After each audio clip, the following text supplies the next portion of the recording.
신적 차원의 삶을 창유하기 위해서 반드시 지켜내고 보호해야 하는 8가지 소유권 중에 시간, 그리고 건강, 그리고 순결, 오늘은 바로 하나님과의 친밀한 교제권에 대한 말씀을 선포하도록 하겠습니다. 좀 먼저 당부해드리고 싶은 것은 제가 누누이 이제 강조하지만 제가 말씀을 전할 때마다 많은 분들이 정죄감을 느끼는 것 같아요. 나는 저렇게 못 살고 있는데, 그리고 저렇게 못 살 것 같은데. 여러분, 이런 생각과 감정이 오잖아요? 그럼 속지 마십시오. 하나님은 여러분이 잘 살고 못 살고가 중요한 게 아니라 하나님은 여러분이 하나님 아버지를 그대로 인정하고 아버지처럼 누리기를 원하시는 거예요. 내가 진정한 누구의 자녀라면 내 아버지가 내가 잘하고 못하고 나의 편이 돼주시고 늘 나를 사랑하시는 게 아버지의 본연의 임무고 형상이잖아요. 아름다운 아버지도 그렇게 할 수 있는데 우리 하나님 아버지는요, 인간의 가장 아름다운 부모와 좋게 비교할 수 없는 너무 찬란한 아버지이신데, 아버지는 우리의 연약함에 집중하지 않으시고요, 우리가 힘들게 살다가 아버지가 주시는 너무 찬란한 그 세 사람의 옷을 입는 것을 보고 싶어 하시는 거예요. 잘 사는 게 중요한 게 아니라 그렇게 아버지를 의지해서 그 옷을 내 것으로 취하는 것, 그것을 원하시는 거예요. 그래서 정죄감과 자괴감, 내 자신에 대한 실망감, 거기에 속지 마십시오. 그거는 하나님 아버지가 주는 게 아니라 악한 사단이 쏘는 화전일 뿐입니다. 내가 아무리 더러워도 하나님이 더 좋은 새 사람을 비춰주시면 그냥 꿀처럼 달게, 너무 감사합니다 하나님. 그렇게 여러분이 받으셔야 돼요. 새 사람을 입는 행위가 어떠한 제사보다도 가장 존귀한 제사인 거예요. 가장 최고의 제사인 거예요. 왜냐? 완전한 회개이니까 그렇죠. 그렇죠? 그래서 여러분, 정죄감을 받아들이지 마시고 어떻게 해요? 그저 감사하시고, 내가 이런 사람도 있어? 예. 그렇게 감사하시고 그렇게 그걸 취하셔야 돼요. 예전에 제가 어떤 곳에 가서 수련을 하고 강의가 다 끝났어요. 그런데 어떤 한 커플이 끝까지 남아서 그 앞에서 기도를 하더라고요. 그래서 저는 잠깐 나갔다가 다시 그 장소로 갔는데 그렇게 그 앞에서 무릎 꿇고 하나님 앞에서 더 간절히 은혜를 구하더라고요. 모든 강의가 끝났는데. 제가 일대 이제 신앙이니까 그런 모습을 처음 봤어요. 그러니까 갑자기 기분이 확 상하는 거예요. 왜 그러겠어요? 뭐야, 나보다 더 열심을 내서 하나님을 찾는 사람이 있네? 그러니까 기분이 확 상했어요. 그런데 그때 이것을 알았더라면, 물론 저는 그걸 통해서 내가 부족했구나 하나님, 그래서 회개를 했죠. 내가 이 복음을 그때부터 알았다면 어떻게 했겠어요? 저들을 더 축복해주고, 그리고 하나님, 저도 그렇게 더 간절하게 하나님 은혜를 구하고 그런 새 사람을 감사하게 입었을 것이에요. 그런데 우리는 그거보다는 나는 그렇게 못하고 있지, 저 사람과 나를 비교하느라고 시간을 보내고 자기 마음에 빠지고 정죄감에 묶여가지고 새 사람을 입을 수 있는 많은 시간들을 빼앗겨버리고 강탈당하고 이렇게 행했던 것이죠. 우리가 완전할 수 없죠. 또 나의 강점이 남들에게는 단점이 되고 남들의 강점이 나에게는 단점이 될 수 있는데, 그래서 우리는 서로의 강점들을 바라보면서 저것도 내 것입니다. 비교, 시기, 질투하는 게 아니라, 정죄감에 빠지는 게 아니라 저것이 내 것입니다 하면서 기쁘게 받아야죠. 잘하고 못하고가 중요한 게 아니에요. 정말 제가 당부드리고 싶은 것은 정죄감을 절대 허락하지 마십시오. 그저 하나라도 더 입을 수 있는 것을 발견케 해주신 것에 여러분 감사하시면서 이 말씀을 들으시기를 여러분 당부드립니다. 그래서 오늘 하나님과 친밀히 사귈 수 있는 소유권, 이 특권을 되찾으라라는 주제로 말씀을 전하는데, 제 유튜브 설교 중에서 73번 설교가 있어요. 하나님과의 친밀한 사귐에 대한 얘기를 하는데, 그것과 같이 또 들으실 수 있으면 그럼 더 완벽하게 될 것입니다. 자, 하나님과의 사귐이라는 게 무엇입니까? 바로 그리스도인이 가진 권세 중에서 가장 중요한 권세인 거예요. 하나님과의 그 사귐이라는 것은 우리 그리스도인이 가지고 있는 최고의 권세예요. 하나님의 자녀가 누릴 수 있는 최고의 권세라는 거예요. 그래서 우리가 하나님과 만나는 게 중요하지. 잘할 때는 나갈 수 있죠. 근데 못할 때는 못 나가잖아요. 잘하고 못하고 우리는 하나님과 사기로 나아가야 되는 거예요. 세상 사람들이 절대 가질 수 없는, 어떤 종교도 절대 가질 수 없는 하나님과의 그 사귐이라는 것이 바로 권세라는 거예요. 제가 이슬람에서 사역하지 않았습니까? 그 이슬람 사람들이 알라를 부르면서 알라에게 알라 신이시여, 내가 오늘 이렇게 기분이 안 좋은데요, 당신 어떻게 생각하세요? 이런 말을 했다가는 신성모독인 거예요. 어디 이 버러지 같은 것들이 나한테 이런 질문을 해. 이게 바로 그들이 가지고 있는 알라에 대한 이미지예요. 그런데 우리는요, 너무나 친밀하고 너무나 친절한, 육적인 어떠한 아버지보다도 더 친절하시고 배려 깊으시고 더 다정한 우리 하나님 아버지를 우리가 가지고 있는데 그분하고 사귀지 못한다는 것은 엄청난 저주인 거죠. 여러분 주위를 둘러보십시오. 여러분이 만났던 수많은 크리스찬들을 한번 보십시오. 정말 하나님과 사귀는데 집중하는 사람들이 100에 하나나 있었을까요? 저는 사역자였어요. 선교사로서 엄청나게 헌신하면서 사역을 하면서도 저에게 있어서 목표는 하나님과 사귐이 아니었어요. 어떻게 해서 전도해서 어떻게 하면 교회를 키우고 그들을 훈련시켜서 또 다른 선교사를 만들어내고 이것에 집중했었지. 그래서 사람들의 상태에 내 감정이 흔들리는 거예요. 그런데 진정 나의 본질적인 목적은 하나님과 사귐이 없었어요.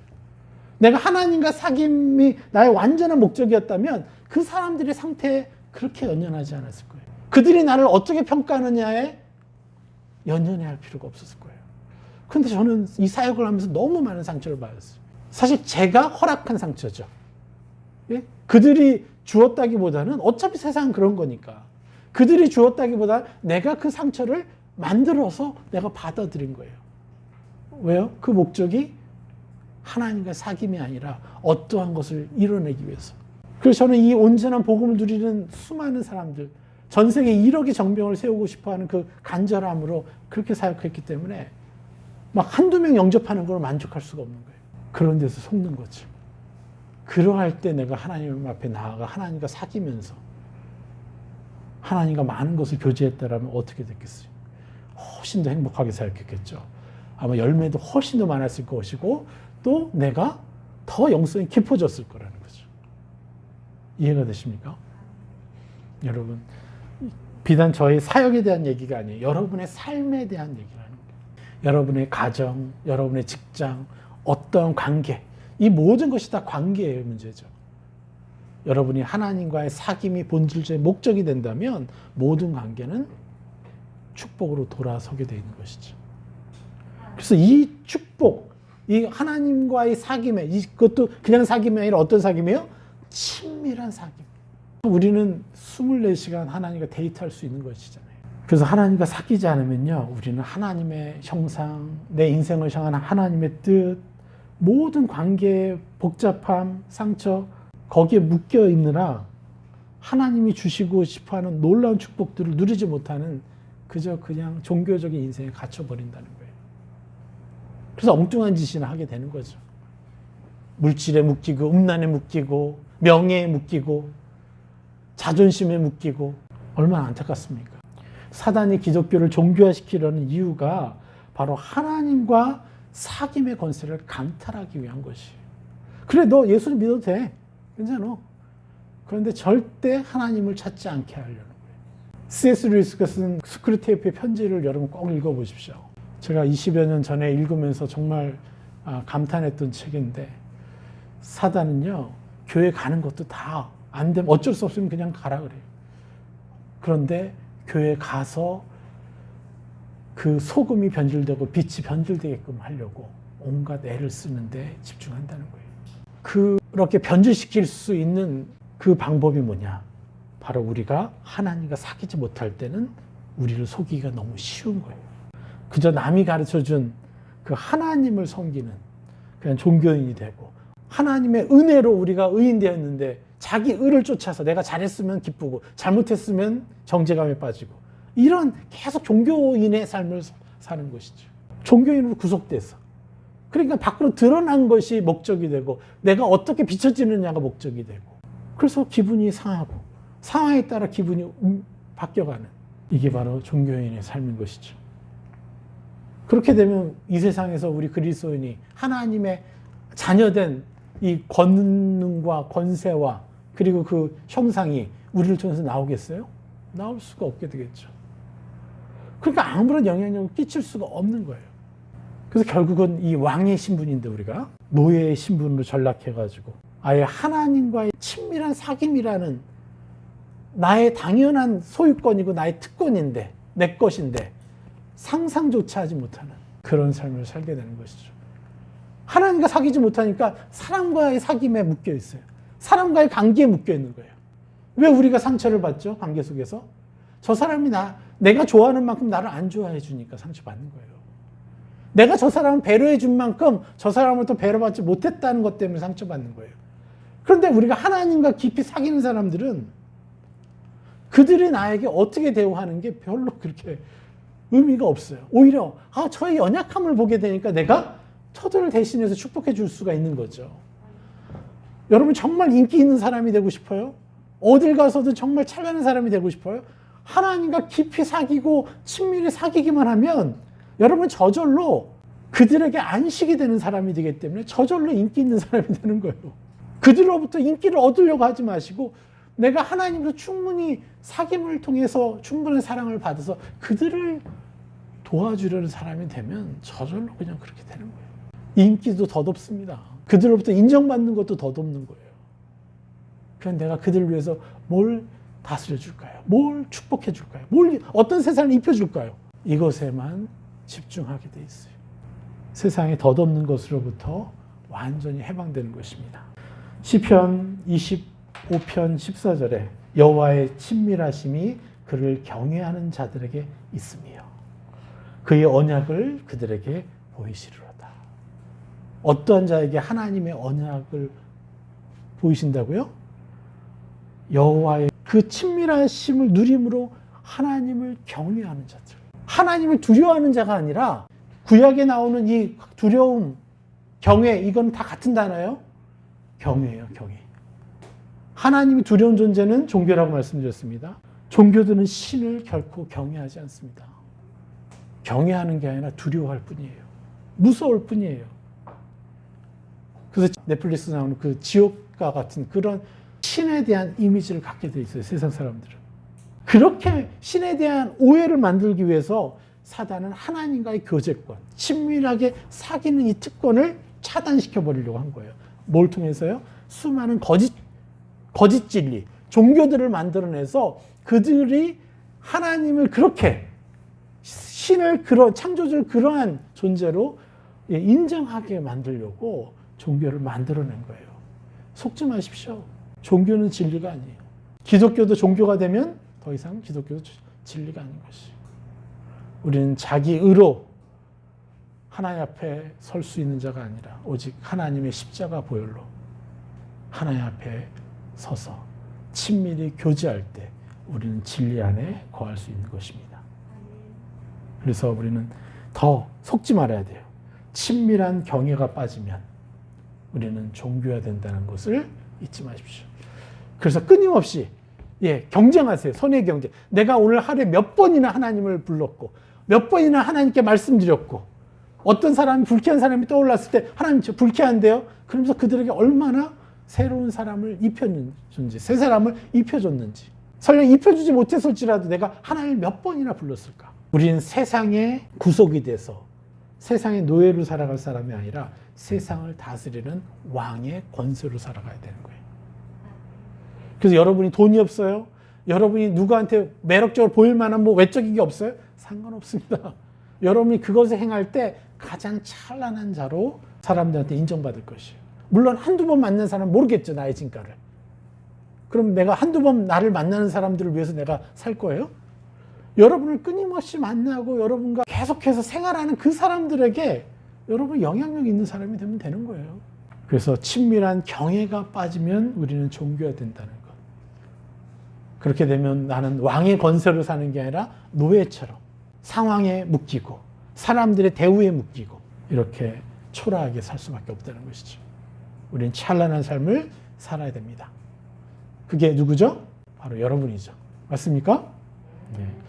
그래서 하나님과의 친밀한 사귐은 뭐냐? 바로 창조주의 계획이고 창조의 목적이란 거예요. 하나님과 친밀한 사귐이 창조의 목적이라는 거예요. 그래서 하나님이 인간을 자신의 형상대로 창조하신 근본적인 목적이 바로 우리랑 친밀하게 교제하는 것. 그래서 우리에게 뭘 줬어요? 하나님의 형상을 유일하게 인간에게만 허락해 주신 거예요. 우리의 형상대로 사람을 만들자. 이게 창세기 1장 말씀 아닙니까? 그렇지 않다면 하나님이 일꾼을 원하셨다면 로봇을 만드셨죠. 그렇지 않겠어요? 심지어는 예수님 뭐라 그래요? 내가 저 돌돌로도 나를 찬양하게 만들 수 있다. 그런데 그렇게 안 하시는 거잖아요. 그런데 우리는 뭔가를 자꾸 하나님께 해드리면 나는 괜찮은 사람 같고 못하면 너무 죄스럽고 이것에만 계속 악한 영이 주는 정죄감에만 휩쓸려가지고 계속 바닥을 치는 거예요. 바닥 쳐서 괜찮습니다, 여러분. 여러분 아무것도 안 해도 좋아요. 하루 종일 침대에 누워있어도 괜찮아요. 그 대신 하나님과 침대에 누워있고 하나님과 함께 많은 것을 나눠보시면 되는 거 아니에요. 절대 이것만은 뺏기면 안 돼요, 우리가. 그럴 때 우리가 상상할 수 없는 하나님의 음성이 들리고 하나님의 생각이 들리고 그래서 그때부터 우리는 뭔가를 해낼 수가 있는 거예요. 그런데 우리는 왜 바닥을 치고 하나님을 찾고자 하는 힘이 없어요? 우리가 오랫동안 세상으로부터 가정으로부터 그렇게 초라하게 함부로 대우받으면서 살았기 때문에 그렇습니다. 그래서 하나님은 다 이해하십니다. 너무나 오랫동안 중독되어 있어요. 우리가 존귀하게 대우받지 못했던 것이. 그래서 하나님은 딱 그것만 원해요. 나만을 찾으라. 내게 오라. 무릎 꿇고 하나님 앞에 나아가는 것만 하나님이 나에게 나아가는 게 아니에요. 내가 무릎 꿇을 수 없을 때조차도 나는 하나님과 사귈 수 있다는 것이죠. 인간을 창조하시지 않고 하나님 로봇을 창조하셨다면 어땠을까요? 이렇게 아파하지는 않으셨을 것 같아요, 하나님이. 그렇지 않아요? 여러분도 그럴 생각 들지 않습니까? 아휴, 내가 하나님을 너무 마음 아프게 해드리는 것 같다. 내 인생을 보니까, 내 삶을 보니까, 그죠? 그래서 성경에는 인간으로부터 상처를 받은 하나님에 대한 표현이 좀 나와요. 그럼에도 불구하고 하나님은요, 인간을 창조하셨다는 거예요. 그 한 번 우리랑 대화 나누고 싶으셔가지고 짝사랑 하시는 거죠. 그 한 번 우리랑 대화 나누고 싶으셔서 그게 너무너무 행복하셔가지고 자녀를 두고 계시는 분들 자녀들한테서 먼저 전화 오고 자녀가 먼저 안부 전해주면 얼마나 행복해요?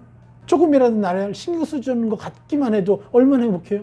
몇 년 동안 안 하던 거 딱 한 번 했는데 1분도 아니야. 몇 초 전화하고 끊었는데도 모든 그 몇십 년 동안 상처가 싹 없어지는 것 같은 그렇지 않습니까? 여러분 하나님도 우리를 기다리고 계십니다.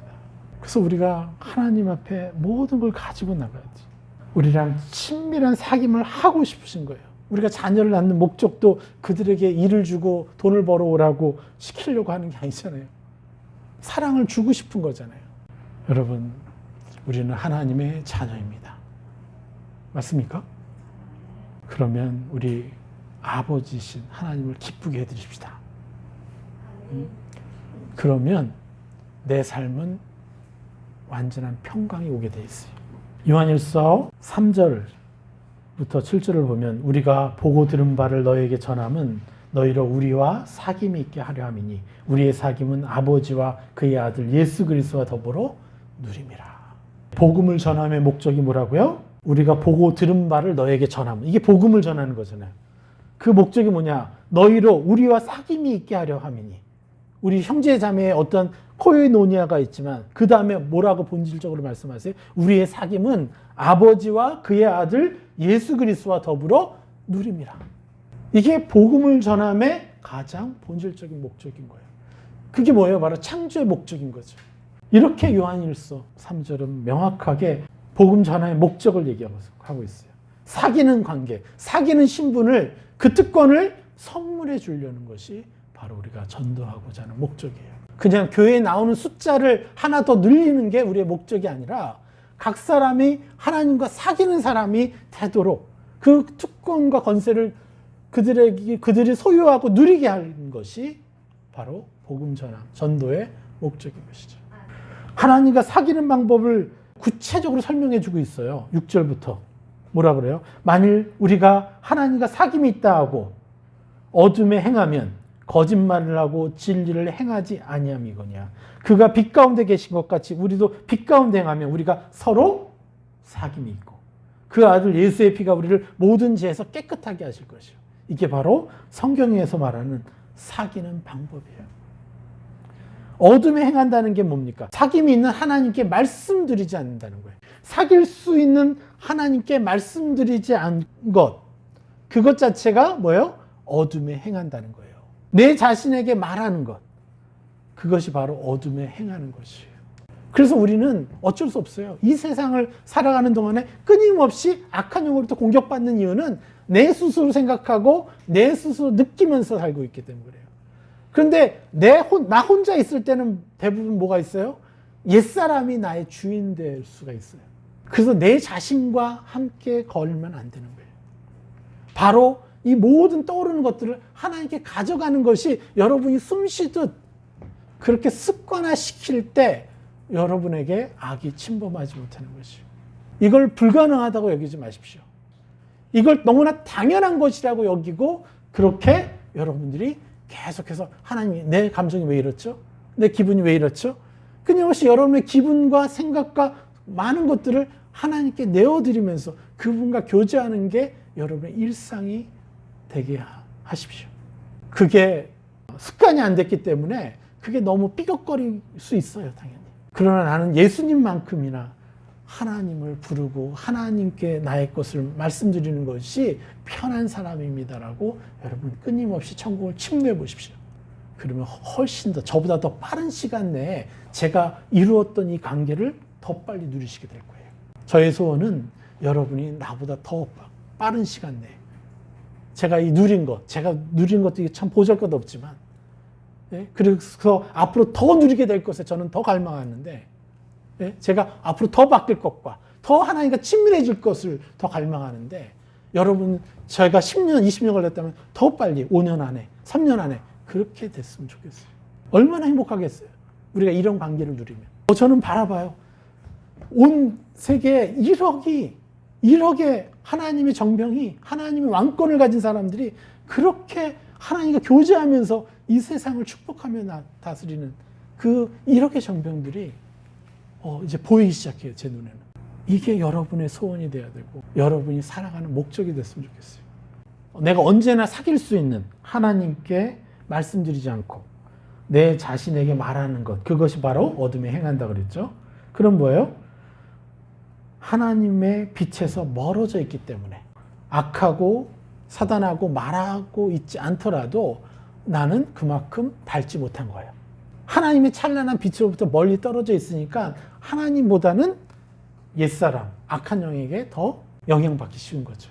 여러분의 생각이나 감정이나 판단, 결정권, 의지력이. 그래서 7절에 뭐라고 합니까? 그가 빛 가운데 계신 것 같이 빛 가운데 행하면 우리가 서로 사귐이 있고. 빛 가운데 행한다는 게 뭐라 그랬습니까? 우리가 눈이 강조했죠. 하나님께 말씀드리면 그때 비로소 우리가 서로 사귐이 있다. 그래서 빛 가운데 행하다라는 것은 그가 빛 가운데 계시니 그에게 말씀드리면 된다라는 것.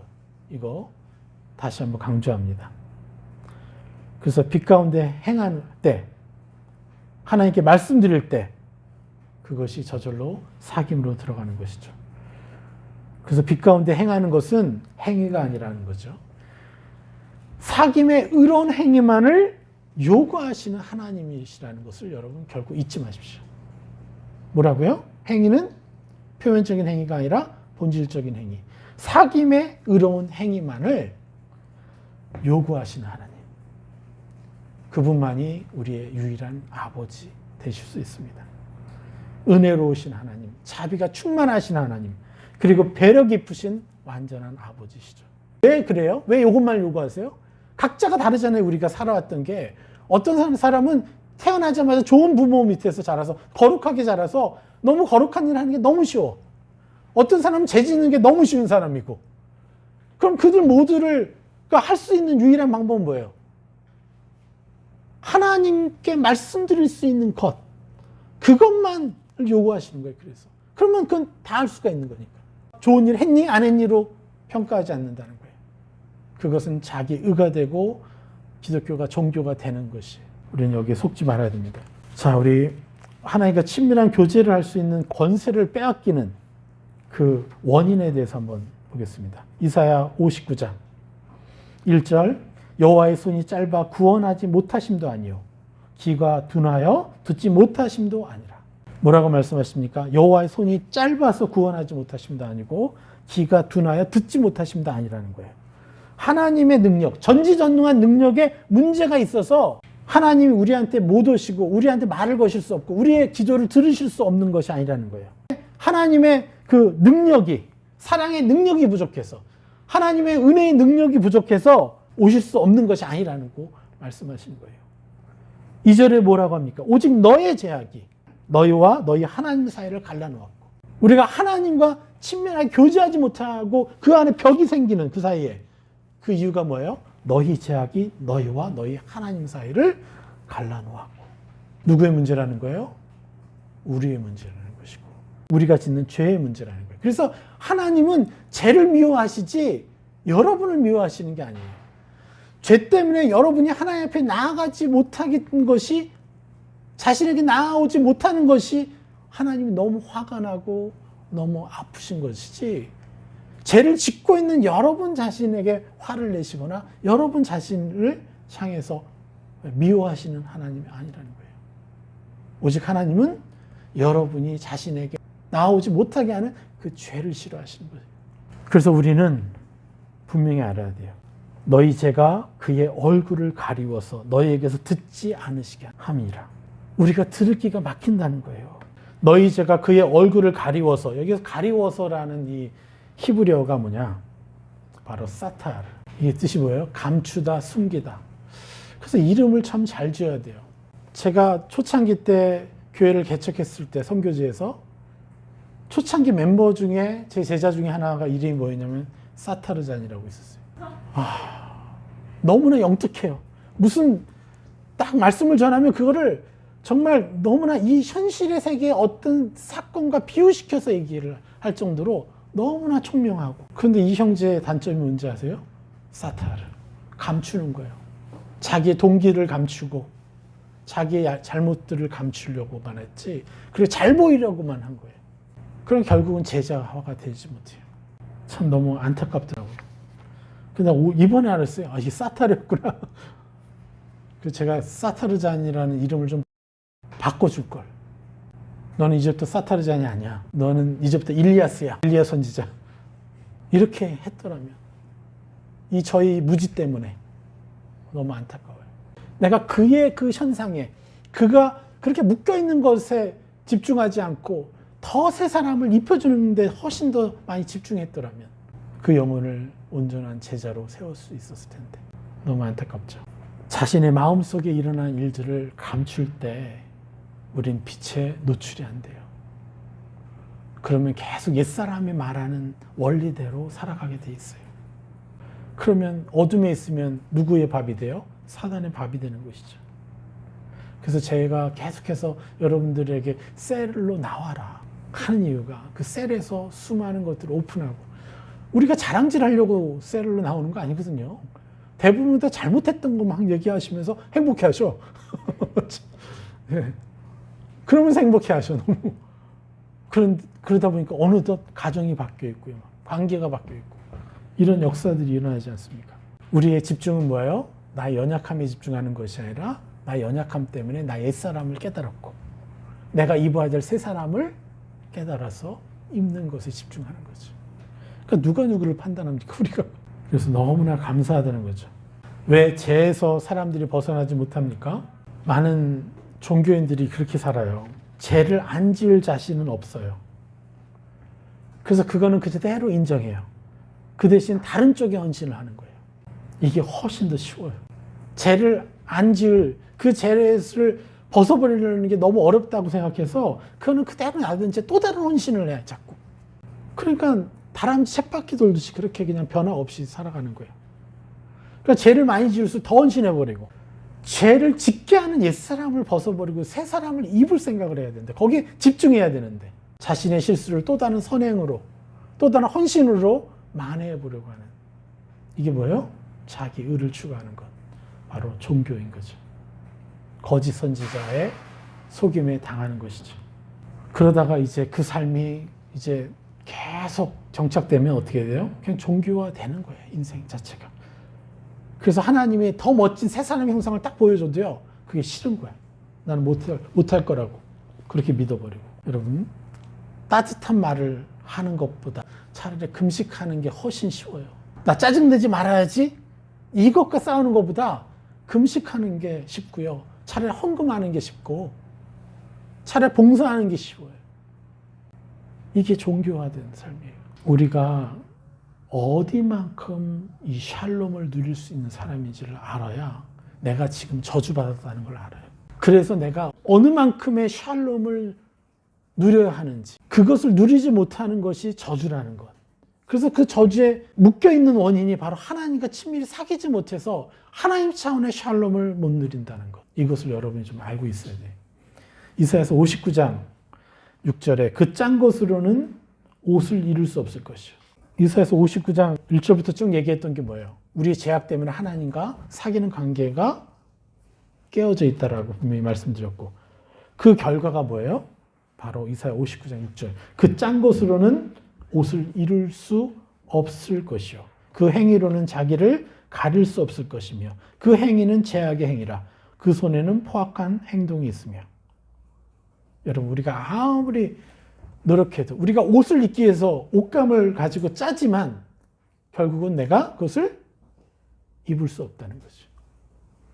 여러분의 삶을 한번 돌이켜보세요. 여러분들이 노력했던 그대로 그 열매들이 있어요? 그 없는 이유가 뭐예요? 노력에 비해서 얻지 못했던, 하나님과 사귀지 않고 자기가 주인 되어서, 그래서 악에 의해서 지배받으면서 살았기 때문에 우리가 노력한 것에 많은 것들을 이룰 수 없었어요. 그나마 우리가 유일하게 안식을 얻는 한두 가지, 좀 잘하고 있는 부분, 아니면 돈을 좀 잘 벌고 있다, 아니면 뭐 여러분의 어떤 강점 하나로 버텨나는 거예요. 그냥 사실은 대부분 다 실패. 여러분 정확하게 인정하셔야 돼요. 우리 자신의 인생을. 여러분의 관계가 얼마나 많이 깨어져 있습니까? 어떠한 노력을 해도 그 노력의 열매를 온전히 얻지 못해요. 그리고 여기 뭐라 그래요? 그 행위로는 자기를 가릴 수 없다 그랬어요. 자기가 수많은 일들을 행했지만 자기의 실수들을 만회할 수 없다는 거예요. 그의 발은 행악하게 빠르고. 왜요? 악이 끌고 가는 데를 끌려다니니까. 하나님께 나아가지 못하니까 악의 음성 듣는 게 더 쉽고, 악이 말하는 감정이 더 내 감정 같고, 악이 생각하는 그 생각이 내 생각 같고, 그래서 그대로 그냥 의지가 그냥 묶여서 그렇게 가는 거예요. 그 발은 행악하기에 빠르고 무지한 피를 흘리기에 신속하며, 괜히 쓸데없이 상처 주는 말을 하고, 내 자신을 정죄하는 걸 그대로 받아들이고, 없는 죄까지 만들어지고, 그의 생각은 악한 것이라. 그렇죠. 황폐와 파멸이 그 길에 있으며, 어떤 일이 있어도 사람을 살리면 되는 것인데, 사람에게 새 삶 입히면 되는 것인데, 그런 기회를 얻은 것인데, 나는 그것 때문에 상처받고 삐져 있어야 되고 분노하고 있어야 되고 그런 시간을 보내게 돼 있잖아요. 근데 8절에 뭐라고 합니까? 그들은 평강의 길을 알지 못하며. 결국은 뭐예요? 평강의 길을 알지 못하며. 이 평강이 뭡니까? 바로 샬롬. 샬롬이 뭐예요? 건강, 고요, 번영, 안전, 완전, 그리고 평온, 평화, 행복이에요. 그래서 이스라엘 가보면 계속 샬롬 그래요. 그것을 구하는 거죠. 그런데 그 샬롬을 온전히 누려야 되는데 그 길을 알지 못한다는 거예요. 어떻게 하면 샬롬이 되는지, 샬롬을 누릴 수 있는지를 모른다는 거예요. 그 방법이 뭐예요? 바로 하나님과 친밀히 사귀는 것이 우리 인생의 목적이 되고, 그 매일매일의 삶의 목적이 되면 진정한 샬롬을 누리게 되어 있어요. 저는 미대를 나왔잖아요. 수많은 작품을 하면서도 거기에 막 심취돼요. 제가 만들고 제가 디자인한 것에 심취돼요. 네, 그 심취돼서 뭐 어쩌라고. 네, 하나님 없이 그냥 겉멋만 들어가지고 대학 시절을 보냈던 것 같아요. 그 모든 것은 싹 사라져요. 그리고 나에게 허탈함만 줘요. 그런데 이 모든 것을 하나님과 할 때 하나님과 함께하는 것이 목적이 되고, 여러분이 만약에 누군가 데이트하러 간다 그러면은 그 사람을 만나는 게 목적이지, 그 사람하고 영화를 보는 게 목적이에요? 네? 어디 뭐 산에 가는 게 목적이에요? 그 사람을 만나는 게 먼저 목적 아니에요? 그 사람이 목적이에요.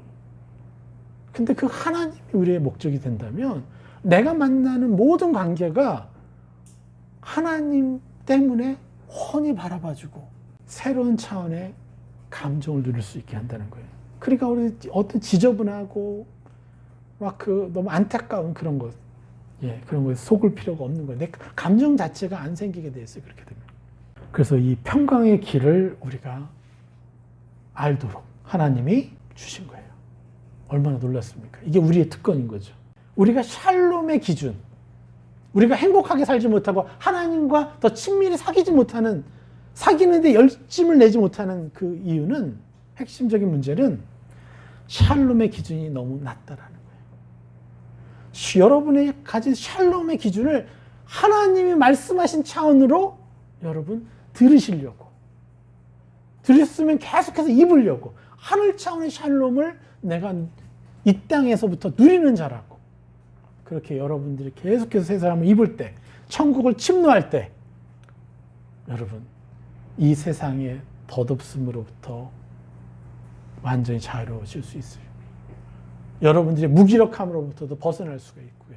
오늘 많은 문제들이 해결되는 거죠. 여러분 밥 한 끼 먹는 게 여러분의 샬롬이면 문제 있는 거 아니에요? 어떤 사람은 이틀에 한 번이라도 밥 한 끼 먹었으면 좋겠다. 지금 여러분의 기준에는 완전 저주죠. 하루에 한 끼 먹는 것도 저주가 되는데 실제로 북한에서는 그런 일들이 일어나잖아요. 그런데 하나님이 주신 샬롬은 어떻습니까? 우리가 그런 차원이 아니에요. 더 놀라운 차원으로 우리가 누릴 수 있는 것이죠. 결론을 맺겠습니다. 11에서 12장 4절. 너희가 죄와 싸우되 아직 피 흘리기까지는 대항하지 아니하고. 피 흘리다라는 게 뭐냐? 바로 하이만. 제사를 지내기 위해서 동물의 피를 사용하는 것. 그리고 또 다른 의미는 바로 그리스도의 피라는 거예요. 보혈. 이게 뭐예요? 하이만. 그러니까 그리스도의 피로는 대항하지 않았다는 거예요. 죄와 싸우되 아직까지 그리스도의 피로는 대항하지 않았기 때문에 우리가 계속 묶여있다라는 얘기를 하는 거예요. 율법을 지키려고만 노력했고 그저 자기 의를 세우려고만 노력했죠. 이게 바로 시브리인들의 특성이었고 모든 종교인들의 특성이죠. 수많은 그리스도인들, 제가 보기엔 최소 95% 이상의 그리스도인들은 이렇게 묶여 있어요. 아니요. 98%? 제가 목사고 또 가장 어려운 곳에서 선교사로 지내왔고 또 선교지도요 레벨이 있어요. 헌신의 레벨이. 쉬운 쪽으로 가는 분들이 계시고 어려운, 거의 목숨을 위협을 받으면서 가는 곳이 있어요. 그런 곳에서 사역했던 분들과 제가 20년 함께 하지 않았습니까? 그 지역 말고도 그 중앙아시아부터 그 아랍권까지 생명을 걸고 사역을 했는데도 대부분은 자기 의에 묶여 있었어요. 그래서 우리 기독교가 이렇게 변질되는 것이. 그러나 하나님은 끊임없이 우리를 축복하시고 우리의 그 자기를 추구한다고 해서 우리를 나무라치는 게 아니라 계속해서 우리랑 데이트하시려고 한다는 거죠. 정죄감에 휘둘려서 우리가 헌신했던 시간들이 너무 많았다는 거예요. 죄책감을 기반으로 한 헌신을. 여기서 그리스도의 피로 대항하지 아니하였다. 이 대항하다라는 뜻이 뭔지 아세요? 안티카디스테미. 바로 군대를 주둔시키다라는 뜻이에요. 예수 그리스도의 피로 우리 마음 안에 뭘 주둔시켜야 돼요? 새 사람의 군대를 주둔시키면 우리는요 악으로부터 강력하게 보호될 뿐만 아니라 정복하는 인생을 살게 되는 것이에요. 새 사람의 군대를 우리 마음속에 심기 위해서 뭘 해야 돼요? 하나님과 친밀히 사귀어야 돼요. 그러면 저절로 되는 것이에요. 그런데 잘 못했다. 군대를 새 사람의 군대를 제대로 못 주둔시켰다. 상관없습니다. 하나님 그저 여러분을 만나고 싶어 하는 거예요. 그러면 저절로 돼요. 어떤 사람은 빨리 될 것이고 어떤 사람은 느릴 것이에요. 상관없습니다. 그래서 여러분 결코 정죄하지 마시고 하나님과 사귀십시오. 오로지 예수 그리스도 안으로 들어가서 그저 감사하며 나아가십시오. 그리고 샬롬의 기준을 하나님께 여쭤보십시오. 내가 어디만큼 샬롬을 누릴 수 있습니까? 내가 어디만큼 고요한 삶을 살 수 있고 어디만큼 건강해질 수 있고 어디만큼 번영할 수 있고 어디만큼 안전하게 살 수 있고 어디만큼 더 완전해질 수 있는지 또 어디만큼 평온하고 어디만큼 행복해질 수 있는지. 여러분, 하나님께 묻고 하나님 말씀하시는 것으로 자꾸 여러분 자신을 인정하십시오. 그러면 더 빨리, 더 신속하게 여러분 안에 하나님의 이 권세, 하나님이 여러분이 주신 권세, 뭐예요? 하나님과의 친밀한 사귐, 그게 여러분의 것이 될 것입니다.